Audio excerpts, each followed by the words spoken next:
अध्यक्ष उन्हें साहब से निवेदन करूंगा।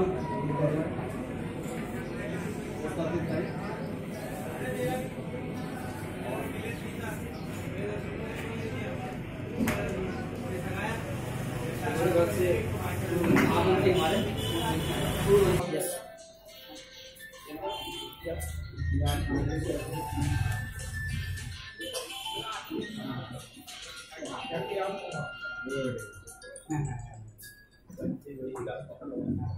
करके आप चढ़ाओ आ जाओ ओके ओके अपना अपना पहन लो। चलो आप बोर्ड ऑफिस पहुंचे होंगे सर सब क्योंकि एक्चुअली मैं भी नहीं वहाँ पर हाँ भाई सर के पीछे वो बोल दिया है वहाँ पे पहुँचने के बाद चलिए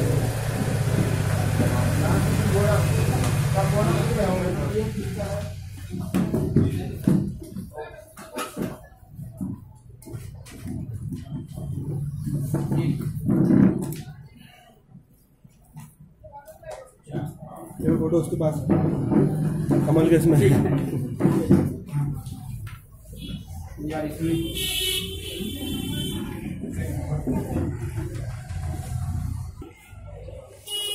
समाज के सिखाते देते सब कुछ के लिए सामाजिक कल्याण सामाजिक किसान इस देश का संविधान का निर्माण कर भारत देश को दिया वरदान, भारत रत्न का जिन्हें मिला सम्मान, दुनिया ने माना जिन्हें सबसे शक्तिमान, ऐसे बाबा साहब के चरणों में मेरा सबसे प्रणाम। और जैसे आपको मिले थे आज जयंती के अवसर पर 127 जयंती बाबा साहब और हमारे बीच मंत्रालय कर्मचारी संघ के अध्यक्ष सम्मानित श्री नायक जी उपस्थित हुए। तो मैं हमारे मंत्रालय राज्य संघ के कालवा अध्यक्ष श्री जोड़ी से निवेदन करूंगा कि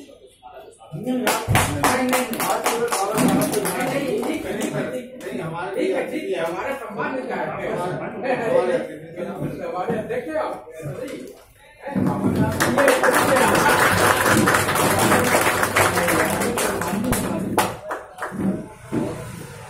इसीलिए हमारे जो पद सम्मानीय सुबंशी जी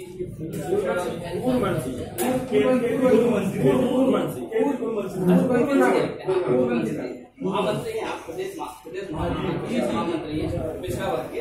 तो मैं हमारे चौधरी से निवेदन करूंगा मेरी हमारा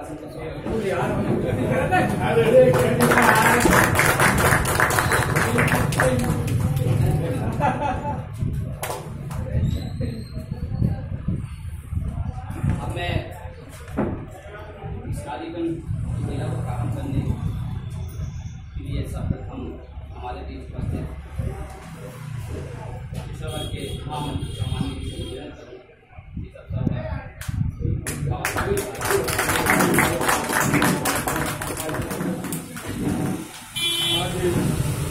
बाबा साहब की जयंती के उपलक्ष्य में आज के मंत्रालय कर्मचारी संघ के नायक जी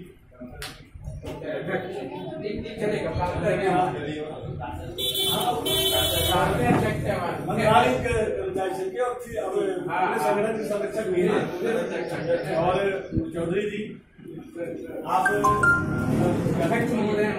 जी एवं सम्मानित सभी साथियों कार्यवाहक अध्यक्ष जी। साथियों आज बड़े खुशी का दिन है। आज बाबा साहब ने आज के दिन उनका जन्म हुआ था और उन्होंने अपने जीवन में जो संघर्ष है इस देश में शोषित पीड़ित गरीब तबके के लोगों को जो उन्होंने अधिकार दिलाया और इतना नहीं पूरे भारत नहीं पूरे दुनिया का आज सिलूचा है। भारत में जो बाबा साहब की जो अनुयायी है और बाबा साहब ने इतना नहीं महात्मा फूले को उन्होंने जब महात्मा फूले 90 में खत्म हुए तो 91 में पैदा होते हैं, लेकिन उसके बाद जब फूले जी की हिस्ट्री पढ़ा उन्होंने तब उन्होंने ये कहा महात्मा ज्योतिबा फूले हमारे गुरु। महात्मा ज्योतिबा फूले के बारे में आप लोगों को पता होगा, उन्होंने किसानों का कोड़ा गुलामगिरी कई पुस्तकें उन्होंने लिखी थी जिसको बाबा साहब ने अध्ययन किया। और छत्रपति साहू महाराज ने 1902 में अपने कोल्हापुर राज्य में 1902 में रिजर्वेशन दिया था कि रिजर्वेशन क्या चीज है। रिजर्वेशन से जो लोग आज कहते हैं कि रिजर्वेशन समाप्त होना चाहिए, रिजर्वेशन जो तमाम गरीब तबके के लोग उठ नहीं पा रहे थे, तब उन्होंने 1902 में रिजर्वेशन दिया था। उसी को बाबा साहब ने संविधान में पूरा उसको रूप दे करके और पूरे देश में आज जो रिजर्वेशन से हमारे तमाम लोग नौकरियों में आए, आज पार्लियामेंट में लोग हैं, आज विधानसभा में यहाँ 82 हमारे एमएलए हैं, जिला पंचायत से लेकर तमाम लोग जो है वो किए। नहीं तो इसके पहले कोई प्रतिनिधित्व नहीं था। तो रिजर्वेशन प्रतिनिधित्व है।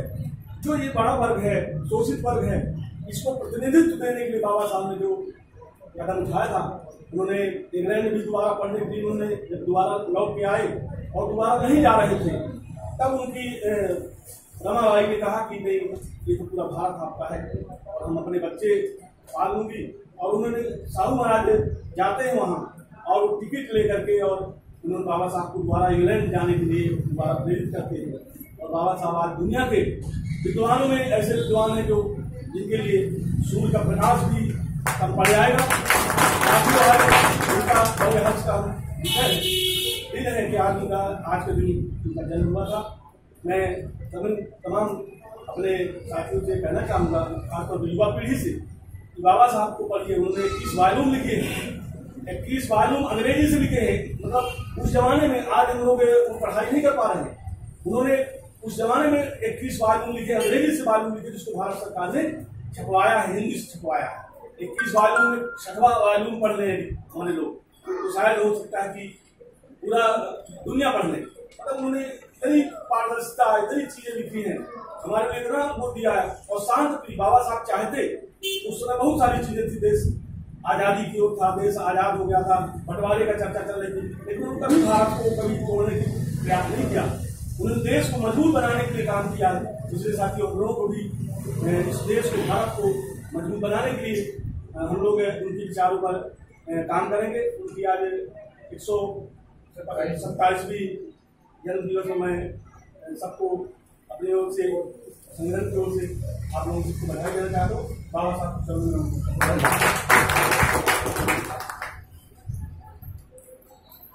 बाबा साहब का जन्म 1891 में महू में हुआ और आप अपने माता पिता की चौथी संतान। बाबा साहब ने 1907 में मैट्रिक पास करने के बाद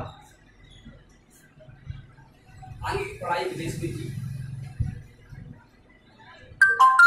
अर्थशास्त्र में एमए करने के बाद वह बड़ौदा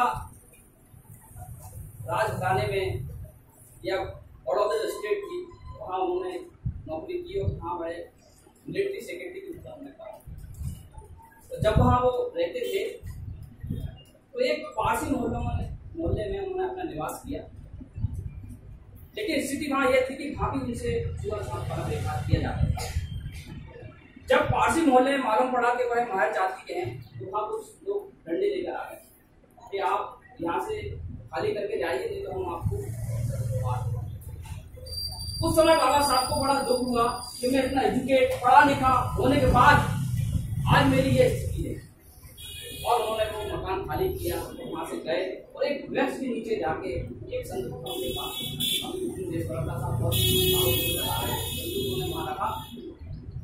रखने के बाद उस पेड़ के नीचे बड़े रोए, बड़े दुखी हुए। तब उन्होंने निर्णय लिया था कि मेरा जीवन पूरा अपनी समाज के हित में जाएगा और मैं इस समाज से ये भेदभाव त्रुटियां मिटा कर, और उन्होंने इस समाज के लिए पूरा जीवन बढ़िया करते रहे। अपने 65 साल के जीवन में उन्होंने सामाजिक, आर्थिक, राजनीतिक, शैक्षणिक, धार्मिक, ऐतिहासिक, साहित्यिक, सांस्कृतिक, औद्योगिक और संवैधानिक राष्ट्र के निर्माण में अनेक प्रकार से उनका योगदान रहा है और शोषित लोगों के लिए निरंतर वह काम करते रहे। ऐसे थे बाबा साहब। आइए सर।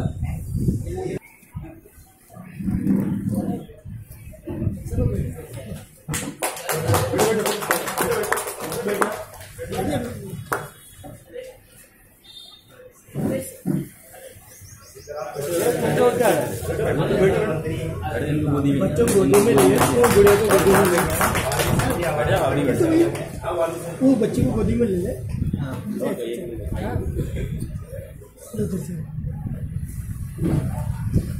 मैं हमारे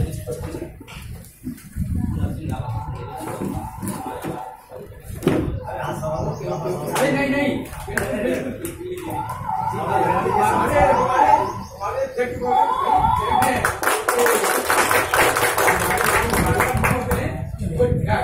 बिल्कुल बिल्कुल और हमारे कारवार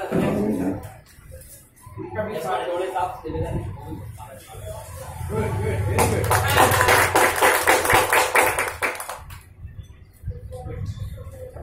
मैं हमारे को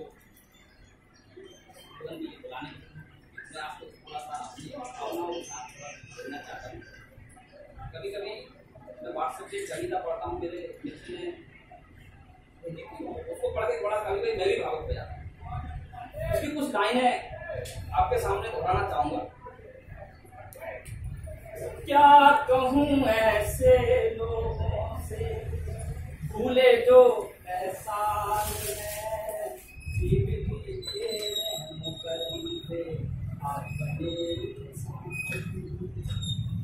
क्या कहूँ ऐसे लोगों से भूले जो एहसान है,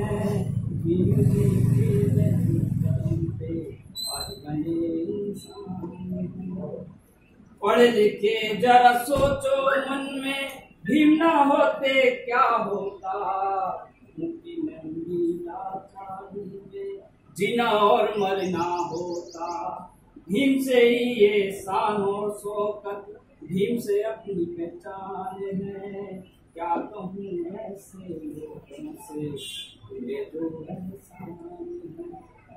दिन में दर्द लिए भीम बाबा अपने दलित समाज की, गोल्ड में नंदन न सुना चारों दर आवाज दी। खून पसीना ने जलाया और हमें मुस्कान दी। क्या कहूँ ऐसे शिक्षा का अधिकार भीम से छात्रवृत्ति उपहार दिया, आरक्षण से नौकरी पाई हम पे उपकार दिया। शिक्षा का अधिकार भीम से छात्रवृत्ति उपहार दिया, आरक्षण से नौकरी पाई हम पे बड़ा उपकार दिया। आंख खोल के सोने वालों नींद से कब तुम जागोगे,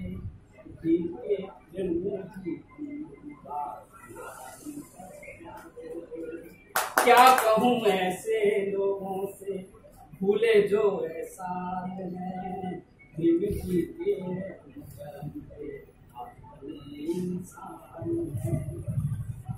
पढ़े लिखों ने दिया है धोखा, बाबा ऐसा कहते थे। उनसे बड़ा हृदय था, दर्द से भरा आंखों से आंसू बहते थे। क्या कहूँ ऐसे लोगों से भूले जो एहसान है,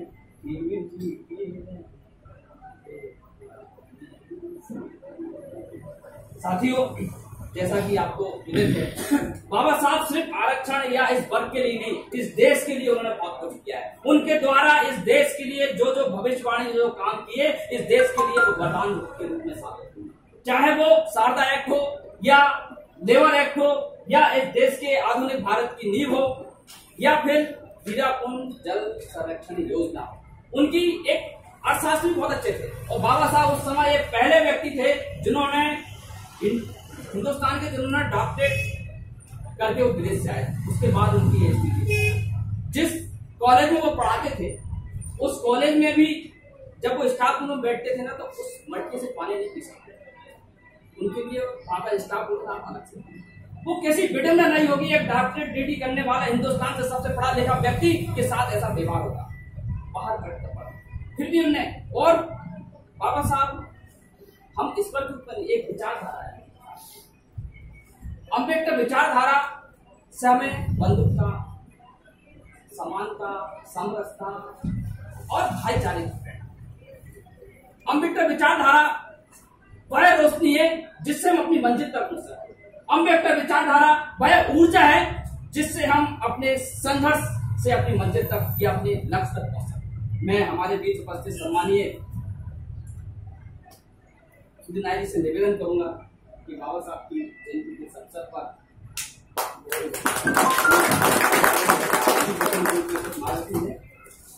संघर्ष भाई हमारे भाई हैं, क्षेत्र के पार्षद हैं, उनके साथी लोग और हमारे मंत्रालय से भाई बहनों बच्चों,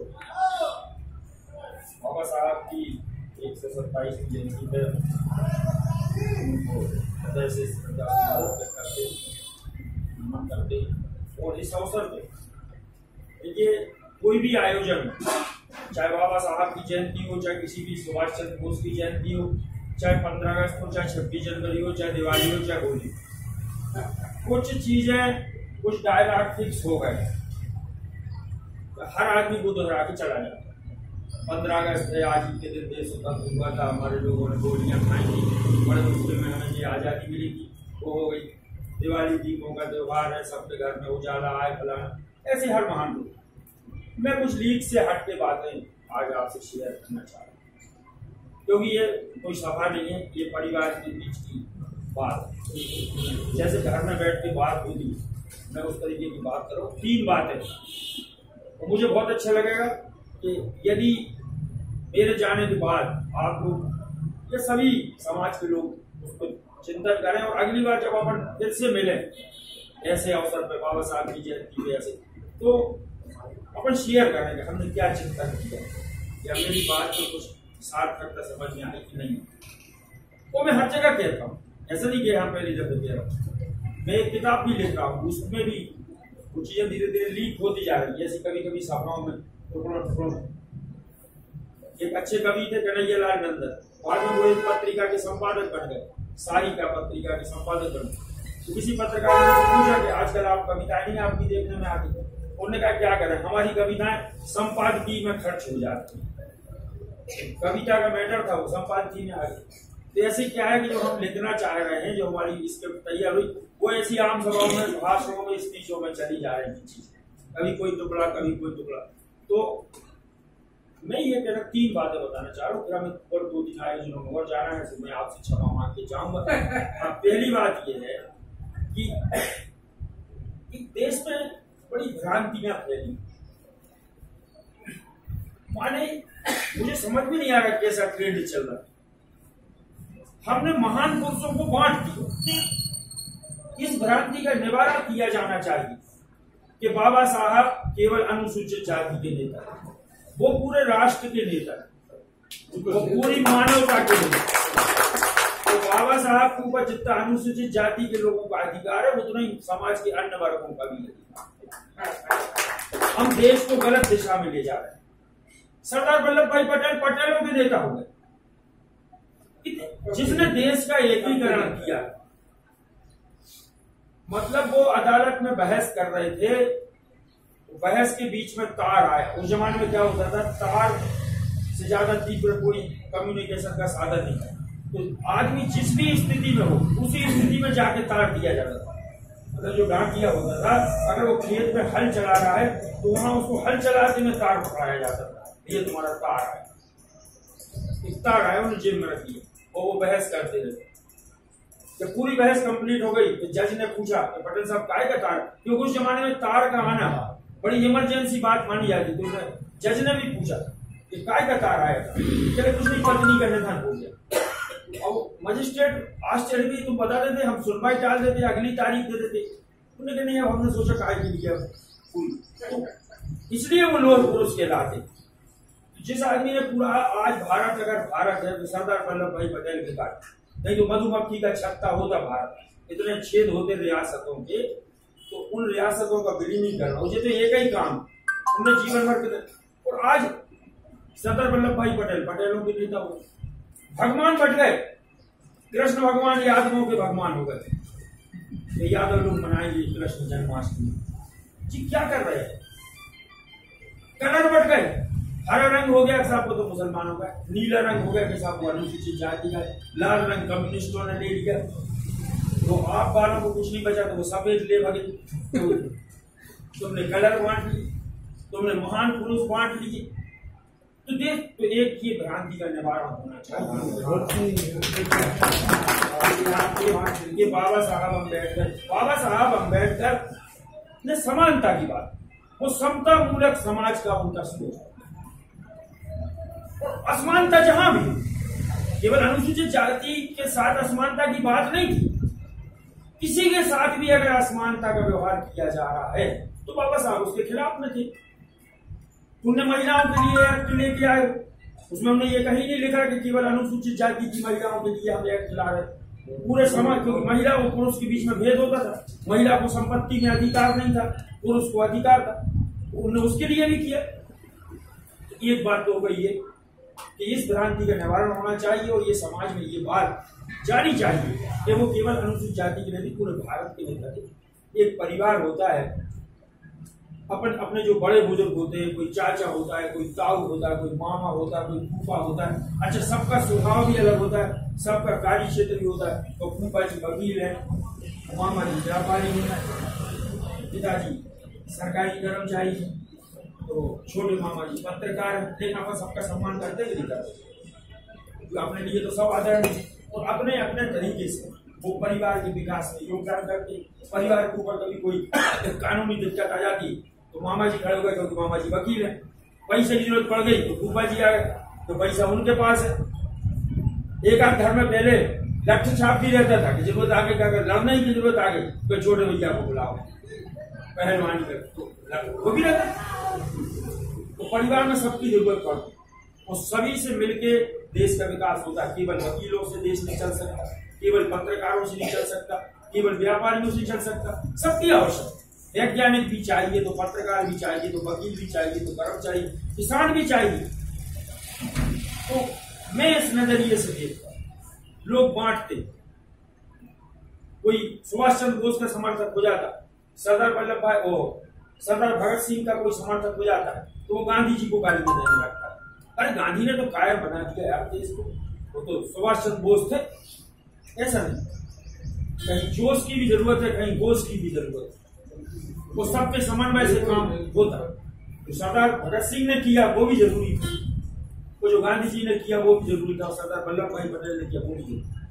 तो एक तो ये कि मैं तो सभी का सम्मान करता, जिन्होंने देश के लिए किया है, जिनके कारण आज अपन आजाद है, पूरी खुली हवा में अपन सांस ले पा रहे हैं, उसमें सबका योगदान। तो ये पहली बात हमारी हो गई।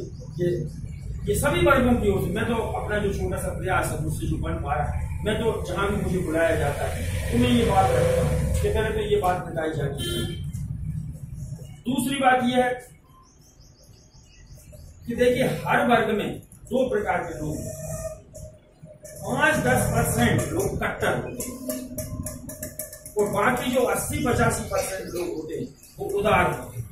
फिर उस 80% में भी 30-40% अति उदार होते हैं, 30-40% थोड़े से बीच में रहते हैं, थोड़े से उदार भी, थोड़े से कट्टर भी। 10-15% जो होते हैं वो बिल्कुल कट्टर होते हैं, वो किसी की सुनना ही तैयार। ये हर वर्ग में कोई भी वर्ग, क्योंकि मानव मन जो है वो तो भगवान ने एक से ही बना के भेजा, साइकोलॉजी सबकी एक है, वो किसी भी वर्ग में पैदा हुआ। तो अब इसमें क्या होता है कि जैसे जो गैर अनुसूचित जाति वर्ग है उसमें भी उदार लोग, उसमें भी सिंपैथी रखने वाले लोग, जिनको ये लगता है कि हाँ यार अन्याय हुआ। लेकिन क्या होता है कि भारत में हमेशा एक धारा बहती रही है कि जो गैर अनुसूचित जाति या गैर अनुसूचित जनजाति वर्ग में पैदा हुए लोग, लेकिन वो इन वर्गों के प्रति सहानुभूति रखते थे, इन वर्गों के लिए काम करते थे।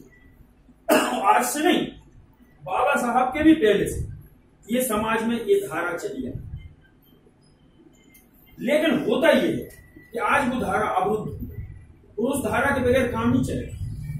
भाई अपन तो अपने हकों के लिए लड़ाएंगे, लेकिन दूसरे वर्ग में भी तो लोग हों जो हमारा समर्थन करें कि नहीं अरे इनका हक माना जाना चाहिए। सही बात तो कह रहे हैं, गलत तो हुआ है। तो ऐसा वर्ग अपने यहाँ रखा। मुंशी प्रेमचंद जी कायस्थ थे और उन्होंने अनुसूचित जाति के अत्याचारों के ऊपर इतनी मार्मिक कहानियां लिखी। आप ठाकुर का कुआ पढ़ो, कफन पढ़ो, कूस की राग पढ़ो, जबकि वो कायस्थ थे, तथाकथित रूप से वो सवर्ण थे। लेकिन उनने उस जमाने में, आज तो समाज बहुत आगे आ गया है, उदारता आ गई, अब वो वैसा कट्टरपन भी नहीं बचा, लोग आपस में मिक्स हो गए। लेकिन उस जमाने में जब उतनी कट्टरता थी तब उनने वो कहानियां लिखी। लेकिन आज अपन मुंशी प्रेमचंद की फोटो क्यों नहीं पाए? हमें ये शिकायत है। हम केवल उन महान पुरुषों की फोटो टांगते हैं जो अनुसूचित जाति वर्ग में ही पैदा हुए और उन्होंने किया, उनकी टांगी जानी चाहिए। लेकिन गैर अनुसूचित जाति में पैदा हो गई, अगर उसने अनुसूचित जाति वर्ग के प्रति सहानुभूति रखी है या जो भी उससे बन सका, हो सकता है उसका काम थोड़ा छोटा रहा हो, उसने कम किया, क्योंकि अगर उनको हम करेंगे तो और दूसरे लोग भी प्रेरित। अब क्या है, लोग इसलिए प्रेरित नहीं हो रहे हैं, उनने क्या जो उन्होंने पहले किया उनको ही कोई नहीं पूछ रहा, हम क्या होगा, लोगों के अंदर ये भावना आती है। भैया उन्हीं के वर्ग के लोग जो करते हैं उन्हीं की फोटो लगाते, उन्हीं को सम्मान देते। और जिन दूसरों ने, स्वामी विवेकानंद पहले व्यक्ति थे जिन्होंने ये सामाजिक असमानता के ऊपर लेक्चर, और इस सामाजिक असमानता को उनने अध्यात्म से जोड़ा, उनने उसके धार्मिक आध्यात्मिक अर्थों में इसको जोड़ा कि ईश्वर की सही आराधना हो ही नहीं सकती जब तक तुम असमानता का व्यवहार कराते वो लता। लेकिन अपन स्वामी विवेकानंद को नहीं मानते, मुंशी प्रेमचंद को अपन नहीं मानते। मेरा मानना तो यह भी है कि गांधी जी ने भी बहुत काम किया। आज उनको डिप्लोमेट कहा जाता है, देखो तो साहब डिप्लोमेट थे, राजनीति के साथ करते थे, कुछ भी तमाम बात। अरे वो कैसे ही करते थे, उन्होंने किया तो है काम। पूरे देश में जो अनुसूचित जाति के प्रति जो एक भावना पैदा करी, वो क्या होता है, कोई भी कानून तब सफल होता है जब पहले जनता की मानसिकता वैसी बनाई जाती है। जनता की जब मानसिकता बन जाती है तो जनता कानून को स्वीकार करेगी। आज पर्यावरण के प्रति जागरूकता आ गई समाज। आज अपन कहते हैं नहीं, दुर्गा जी की मूर्तियां तालाब में मत फिराओ, तो कोई विरोध खड़ा नहीं। यही बात तुम आज के 50 साल पहले कहते, पूरे भक्त खड़े हो जाते हैं, हमारी दुर्गा जी को सराहने से मना कर। आज क्योंकि पर्यावरण के प्रति अब लोग समझ, तो ये गांधी जी, मुंशी प्रेमचंद, स्वामी विवेकानंद, इन समाज में पहले एक मानसिकता तैयार की। तब बाबा साहब ने जब कानून बनाया तो समाज ने स्वीकार। संविधान बनने के तत्काल बाद में बाबा साहब ने अपने जीवन में जो कुछ भी लिखा है और जो कुछ भी अपने मुंह से बोला है वो सब कुछ मेरे पास है। उसका पूरा कंप्लीट वर्क साहब बाबा साहब अम्बेडकर एक पूरी जिल्द में सब निकल चुका। उन्होंने कहाँ बोला, लंदन में क्या बोला, गोल में सम्मेलन में क्या बोला, ये छोटी छोटी सभाओं में भी उन्होंने क्या भाषण दिए, वो भी, और जो लिखा है वो तो है ही, और वो मैंने सब कुछ पढ़ा। मैं ऐसी हवा में बातें नहीं करता, और कंपैरेटिव स्टडी करने के बाद बात करता। तो संविधान लागू होने के जस्ट बाद में शोलापुर में एक सभा थी, उसमें बाबा साहब गए। वहां कुछ उनके जो उत्साही कार्यकर्ता थे उन्हें ब्राह्मण या दूसरी जातियों के खिलाफ नारे लगाना शुरू कर। तो बाबा साहब ने रोका, उनको रोका। ये सब लिखे थे ऑन डॉक्यूमेंट्स, आप लोग चाहें तो वो हमसे ले सकते हैं। बाबा साहब ने नहीं, ऐसे संविधान लागू हो गया, सबको समान अधिकार है, अब अपन को इसी समाज में रहना और मिलजुल के रहना। और बाबा साहब ने बहुत बड़ी ऊंची बात कही, उन्होंने कहा कि संविधान सभा में 80% सदस्य सवर्ण थे, फिर भी आरक्षण सर्वसम्मति से पारित हुआ। और उन्होंने कहा कि 80% लोग विरोध करते तो मैं अकेला क्या कर लेता, नहीं हो पाता। बाबा साहब ने तो ड्राफ्ट बनाया था ना और प्रस्तुत कर दिया सभा के सामने, लेकिन सभा के सदस्यों को तो स्वीकार करना था। अगर वो 80% लोग खिलाफ में वोट करते तो नहीं साहब हम नहीं मानते। अरे भाई लड़ाई होती, युद्ध होता, दंगा फसाद होता, कुछ भी होता, लेकिन एक चूं नहीं हुई। और आपको ये बात शायद मालूम नहीं हो कि आरक्षण का जो प्रस्ताव था वो सरदार वल्लभ भाई पटेल ने रखा, प्रस्तावक वो थे, बाबा साहब ने तैयार किया था मसला, लेकिन उसको पेश करने वाले सदन में जो थे वो सरदार वल्लभ भाई पटेल थे। अच्छा, पारसी भी मांग रहे थे, सरदार लोगों ने भी मांगा, एंग्लो इंडियनों ने भी मांगा, तो इनको समझा बुझा के सरदार वल्लभ भाई पटेल ने पीछे किया। उन्होंने सिखों से, ये सब संविधान सभा की प्रोसीडिंग में है, उनने कहा सरदारों से हद कर रहे हो तुम बताओ, गुरु गोविंद सिंह के नाम को ले जा रहे तुम लोग। तुम आरक्षण लोग है, तुम तो दूसरों को देने वाले लोग, दूसरों की रक्षा करने वाले लोग। ये बेचारे गरीब लोगों को मिलना चाहिए।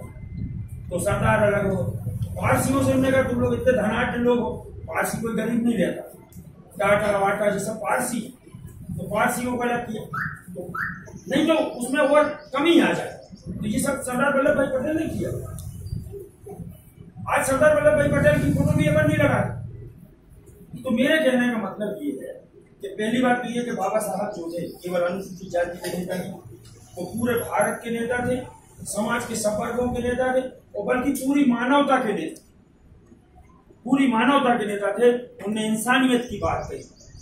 उनने दूसरी बात ये कि गैर अनुसूचित जाति वर्ग में भी रह के जिन लोगों ने काम किया है, जाति पाति को मिटाने के लिए आर्य समाज ने जितना काम किया है, आज भी किसी को अंतर जाति विवाह करना पड़ता है तो आर्य समाज में जाके करता है।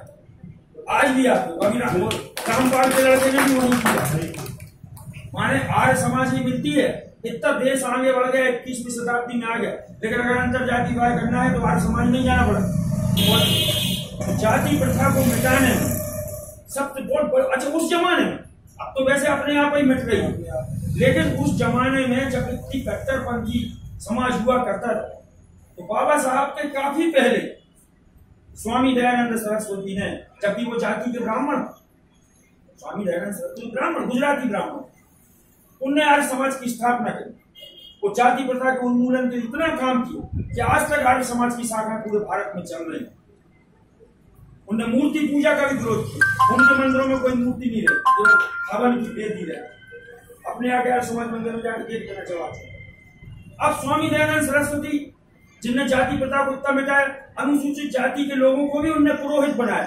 उनने ही शुरुआत की कि हर व्यक्ति पुजारी हो सकता है जिसका आचरण शुद्ध है और जिसके लिए ज्ञान है, धार्मिक तत्वों का, वो पुजारी का काम कर सकता। उन्हें आर्य समाज मंदिरों में नियुक्त किए।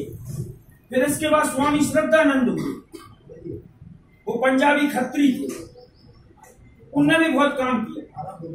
तो मेरा एक निवेदन भैया ये है कि आप लोग भी और दूसरे लोगों से भी आप कहिए कि ये दूसरे